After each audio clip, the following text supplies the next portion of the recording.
యావత్తు తెలుగు ప్రజలకు, ప్రపంచ మానవ జాతికి మమ్మల్ని ఉన్న పళంగా మేము పరమ పవిత్రులం. మాకు ఏదో ఆస్తి ఉండడం వల్ల, డబ్బులు వేరే ఉండడం వల్ల, మనుషులు సన్నిహితం ఉండడం వల్ల మేము ఉంటాం, వెలుగుతాం అనుకుంటే పొరపాటు. అదే మళ్ళీ మళ్ళీ చెప్తున్నాను. నేను ఏదో పాసి బట్టలు, పాసి మంచం, మీ పాసి బుద్ధి అది. మీరు ఎలాగన్నా మనుషులంటే అలా ఏడుస్తారు. మీరు పైకి వెలిగిపోతున్నారు కాబట్టి మీరు అలా అనుకుంటున్నారన్నమాట. ఈ గుడి దగ్గర, గోపురం దగ్గర పట్టు చీరలు కట్టేసుకుని పైకి వెలిగిపోతే సరిపోదు. ఇది మైండ్ల ప్రపంచం. నేను ఇలాగ ఉన్నాను, అలాగ ఉన్నాను. నేను ఎవరికో మనుషులు కలుపుకుంటేనే, మనుషులు ఉంటేనే, మనుషుల కొద్దీ ఉండండి, నన్ను మనిషిగా చూడండి అంటే ఎంతసేపు?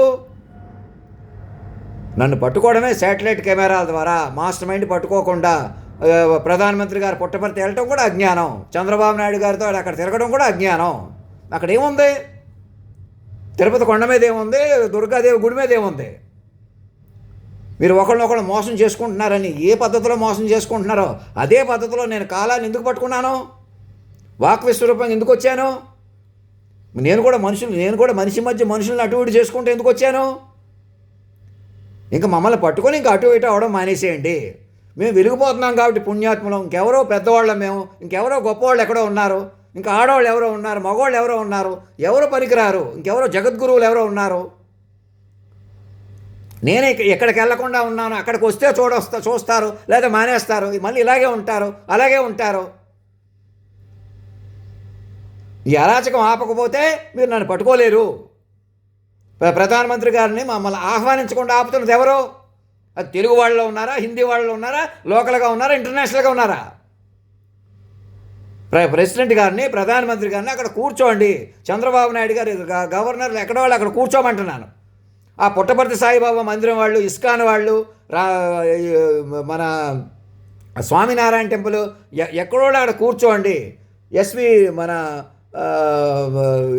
వెంకటేశ్వర స్వామి టెంపుల్, తిరుమల దేవస్థానం వాళ్ళు మమ్మల్ని సూర్యప్రభ వాహనం మీద ఎలా ఊరేగించాలి అది ప్లాన్ చేసుకోండి. కూర్చోండి.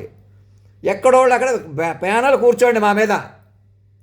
పోలీస్ వ్యవస్థ, డీజీపీలు అప్పటికప్పుడు రోడ్ల మీద తిరుగుతున్నట్టు, అప్పటికప్పుడు ఎవడో ఇలా వెళ్తున్నట్టు, మీ చేతుల్లో ఉన్నట్టు, వాడి చేతుల్లో ఉన్నట్టు, వీడి చేతుల్లో ఉన్నట్టు, ఎవరి చేతిలోకి రాదు అలాగా. మీరు అప్పటికప్పుడు మనుషుల్ని అటు ఇటు చేస్తూ ఉంటే నేను అదే పద్ధతిలో ఉన్న పళ్ళంగా బయటకు వచ్చాను. స్ట్రాటజికల్గా మీకు నన్ను రహస్యంగా వింటూ మా నాన్నగారికి నన్ను కలపకుండా మీరు మనుషుల కొద్దీ నిర్ణయాలు తీసేసుకోవడం, ఇప్పుడు కూడా మనుషులు తప్పులు పట్టడం, మనుషులే కరెక్ట్ అని నిరూపించడం లాంటివి మానేసేయండి. మనుషుల కోసం ఎదురు చూడకండి. మనుషులు ఎవరో లేరు. నేను అప్పటికప్పుడు నిరూపిస్తే, అప్పటికప్పుడు మహిమలు చూపిస్తే, అప్పటికప్పుడు ఏదో గొప్పతనం చూపించేస్తే, గొప్పతనం వాక్ విశ్వరూపంగా అమల్లో ఉంది.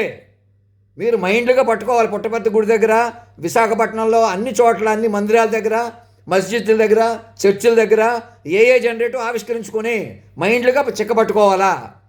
కేవలం మనుషులుగా ఉండకూడదు. ఎవరు కూడా ఎవరినో అడ్డం పెట్టుకుని తప్పులు పడదాం, ఎవరినో కరెక్ట్ అందాం, ఎవరినో అడ్డం పెట్టుకుని ఎవరినో ఏదో ఒకటి చేద్దాం. అందుకే మనుషులుగా ఉండొద్దని తిట్టేది. అందుకే మనుషులంటే అలాగే ఏడుస్తారు. మనుషులతో పోల్చుకుంటుంటారు. మేమే వెలిగిపోతున్నాం, మేమే బతికేస్తున్నాం, మేమే పుణ్యాత్ములం, మేమే పెద్దోళ్ళం అయిపోయాం, మీరే చిన్నోళ్ళు.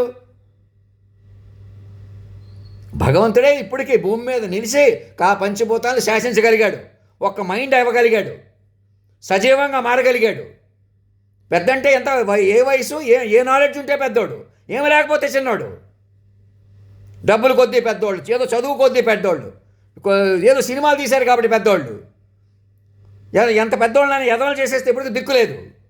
ఇప్పుడు కూడా మీరు మనుషులుగా బతకటమే భారం భూమి మీద. నేను ఎందుకంటున్నాను?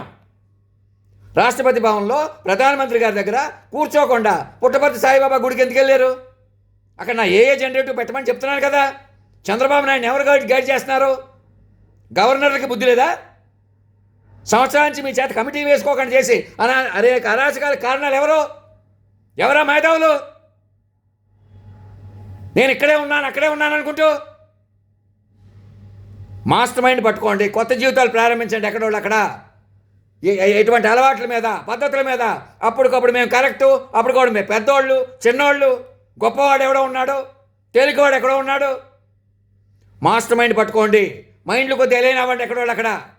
మీ దగ్గర ఉన్న secret technology, open technology, official technology, unofficial technology అధినాయకుడికి సమర్పించండి. అది నాకు యాక్టివేట్ చేసుకోండి. వాడి చేతిలో ఉంది, వీడి చేతిలో ఉంది. ఎవడాడు?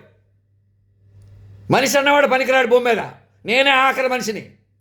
నా ప్రకారం మీరు నన్ను మాస్టర్ మైండ్గా పట్టుకొని మీరు మైండ్గా మారిపోవాల్సి ఉంది.